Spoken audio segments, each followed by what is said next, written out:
차 가격을 알아보기 위해서는 사이트가 있어요. 그럼 얼마야? 그거는 COE 때문이에요. 따라서 그 베이스되는 가격이 있고 거기에서 비딩을 붙여요. 한 달에 한 800불 정도?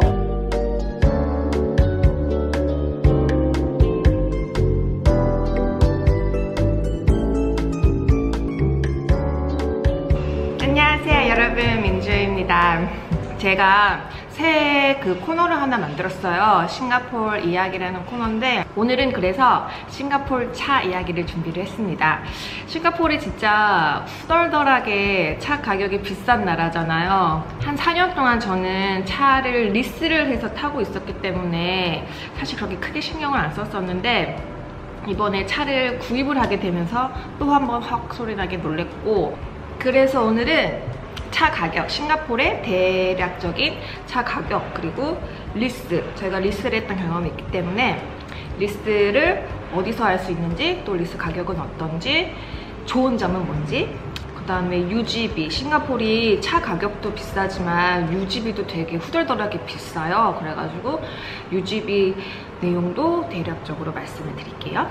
차 가격을 알아보기 위해서는 사이트가 있어요. 저희도 이 사이트를 통해서 차를 구매를 했고요. 참고로 저희는 중고차를 2016년 2년 된 중고차를 구입을 했습니다. SG 카마트라는 사이트가 있어요. 여기를 들어가면 이 사이트의 좋은 점은 새차 가격이랑 중고차 가격이랑 다 그걸 알 수가 있어요. 현대차를 검색해 볼까요? 여기 New Car Price List라는 카테고리를 가보면은 쭉 그 회사별로 프라이스 리스트가 있습니다. 현대 2008년 10월 16일자로 올라온 겁니다. 84,999불, 그러니까 85,000불. 그럼 얼마야? 대략 대박. 이게 안 나오겠죠? 6,981만원. 액센트가 한국에서 얼마예요?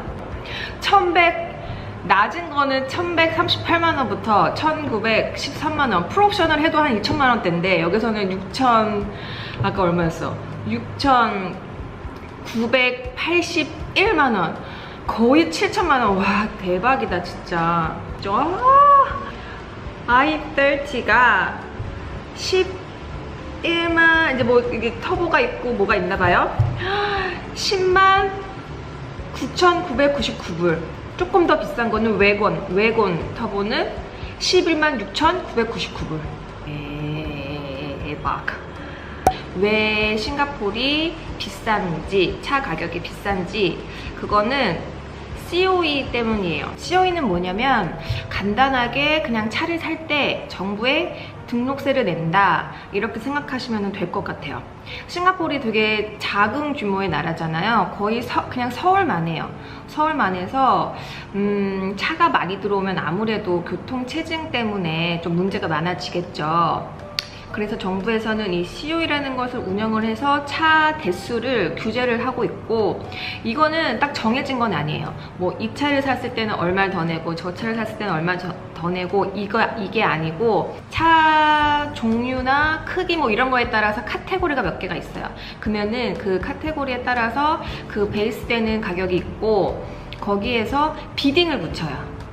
예를 들어서, 그러니까 올해에 정부에서 승인된 새차 등록 대수는 예를 들어서 뭐 10대다. 그 카테고리별로 10대인데 작년에 또 10대였다면 뭐 한 6대, 7대가 팔렸다. 그러면은 그 세대 정도가 올해로 넘어와가지고 올해는 승인될 수 있는 차 대수가 예를 들어 뭐 13대, 4대 정도라면은 아무래도 비딩을 했을 때 가격이 조금 더 낮아지겠죠? 작년보다 확 낮아지는 거는 아니고요. 근데 올해 정부가 계산을 해보니 안 되겠어, 올해는 5대만 승인을 줘야겠어, 그러면은 경쟁이 올라가겠죠. 그러면은 그 COE 가격도 올라가요. 이런 식으로 좀 조정을 받고 있고, 그리고 이거는 10년이 만기예요.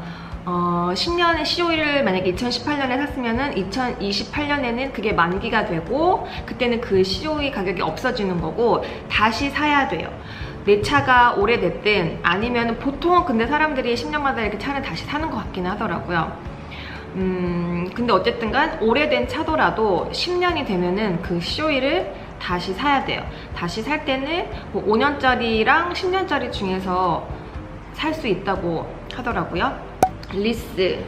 저희는 사실 한 4년 동안 차를 리스를 했어요. 처음 이제 싱가포르 와가지고는 리스를 했는데 왜 했냐면 저희는 심플하게 남편 회사에서 차에 대한 지원비가 좀 나와요. 한 달에 한 1,500불 정도.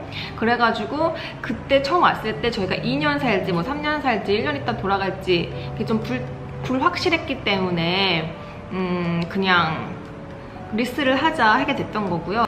근데 왜 이제 리스에서 차를 샀느냐? 첫 번째는 리스 차가 최근에 잔고장이 많았어요. 되게 잔고장이 많아가지고. 근데 리스카는 일단 그 사고 난 시기에 다시 대체해줄 차들을 주니까 뭐 그런 것들이 저희한테는 좀 좋게 작용을 했었죠. 근데 4년이 지나서 너무 잔고장이 많아서 차를 살까? 앞으로 싱가포르에 좀 더 있을 것 같은데 하고서 보니까 저희가 그동안 4년 동안 엄청난 게 많이 냈던 거예요. 거의 8만 불에 가까운 리스비를 냈는데 그만큼 주고서 좋은 차였냐 그러면은 괜찮은데 이렇게 가격 비교를 해보니까 저희가 내는 돈에만큼 좀 안 좋은 차를 타고 있었던 거더라고요. 그러니까 평균적으로 저희가 좀 냈던 금액이 다른데 평균적으로 보면 한 달에 한 1,650 정도를 냈었어요. 4년 동안 계속. 근데 처음에는 일본 이름이 기억이 안 나네.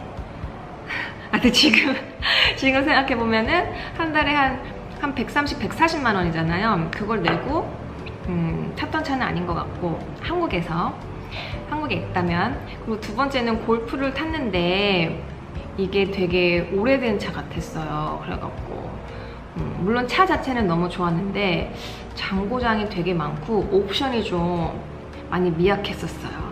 근데 어쨌든 저희는 그냥 차 사고 나면 어떻게 중간에 또 아기를 키우니까 어린 아기를 키우니까 그런 마음이 좀 컸었던 것 같고 싱가포르는 또 차 가격이 비싸기도 하지만 유지비가 되게 많이 들어요. 일단 주차비가 비싸요. 주차비가 ERP라고 해서 모든 차에는 그 ERP 자동 시스템이 부착이 돼가지고 팔려요. 그러면 거기서 카드가 자동적으로 읽는 거고 우리나라 하이패스처럼 많게 낼 때는 6불. 제가 6불 이상짜리를 내본 적은 없는 것 같아요, 개인적으로. 그리고 적게 낼 때는 50센트. 흔하게 있는 거는 1불, 2불, 3불 이렇게 있는데 문제는 내가 우리 집에서 센토사까지 간다. 그럼 그 길목에 하나만 있는 게 아니라 몇 개가 있어요. 주로는 이제 복잡한 사람들이 많이 다니는 곳에 좀 세게 매겨져 있죠. 그래서 문제가 뭐냐면 근데 주차비를 하다가 주차비도 여기서 자동적으로 빠져나갑니다. 모든 대부분의 지금 100%라고 말하기는 어렵고 거의 90% 이상의 쇼핑몰이나 건물들에는 그 ERP 시스템이 다 되어 있어가지고 그냥 들어가면은 돼요. 그리고 뭐 백화점이다, 쇼핑몰이다, 우리나라는 사면 영수증을 보여주면 그냥 통과되는 데가 있잖아요. 여기는 얄짤없습니다. 그냥 무조건 그 ERP대로 들어갔다가 나오는 거예요. 보통 평균적으로 1시간에 적게는 1.20불에서 많게는 3.50불 뭐 이 정도까지 차이가 나요. 그거는 쇼핑몰의 규모와 어느 나라, 어느 위치에, 지역에 위치해 있느냐와 그리고 시간에 따라서 달라요. 비싸다는 거, 주차비가. 근데 문제는 저희가 남편 회사까지, 집에서 남편 회사까지 안 막히면 10분 거리예요. 10분 거리고 키로수로 해도 5km도 안 될 거예요. 안 되는데 평상시에는 없는데 아침 출근 시켜줄 때, 퇴근해 올 때 제가 거의 맨날 아침마다 남편을 출근을 시켜주는데 차로 갈 때만 8.50불을 내요. ERP가 2번 있어요. 갖고는 첫 번째 ERP는 6불을 내고, 그것도 시간마다 달라요. 뭐 8시에서 8시 반에는 얼마고, 8시 반에서 9시에는 얼마고, 9시에서 9시 반에는 얼마고, 이게 좀 달라요. 그 ERP 그 가격이. 근데 저희는 보통 대부분 비슷한 시간대에 출발을 하잖아요. 그래서 6불짜리 하나를 내고요. 남편 회사 근처에 또 터널 통과하면은 2불 50불 내는 게 있어서 갈 때만 8불 50센트를 매일 낸다고 할 수가 있죠. 그래서 차를 유지를 할 때 크게 드는 게 ERP 비용, 주차 비용, 그 다음에 주유 비용이 있는데, 주유 비용은 한번 볼보 V40를 풀로 채우면은 한 100불? 100불 왔다 갔다 이렇게 나와요. 100불. 그래서 주유비는 그렇게 크게 비싼 것 같지는 않은데, 안 그런가요?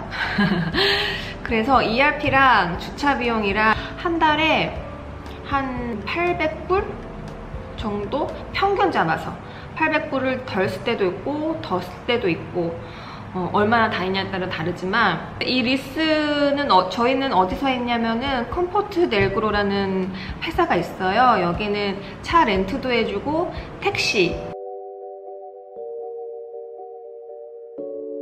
자, 이렇게 해서 오늘은 싱가포르 차에 대한 얘기를 한번 해봤습니다. 제가 남자가 아니어가지고 어떻게 좀 충분한 정보를 드렸는지 모르겠어요. 그냥 제가 알고 있는 범위 내에서는 말씀을 드린 것 같은데 혹여라도 궁금한 사항 있으시면 밑에 댓글 남겨주시고요. 그럼 저는 또 다음 에피소드에서 만나겠습니다. 안녕히 계세요.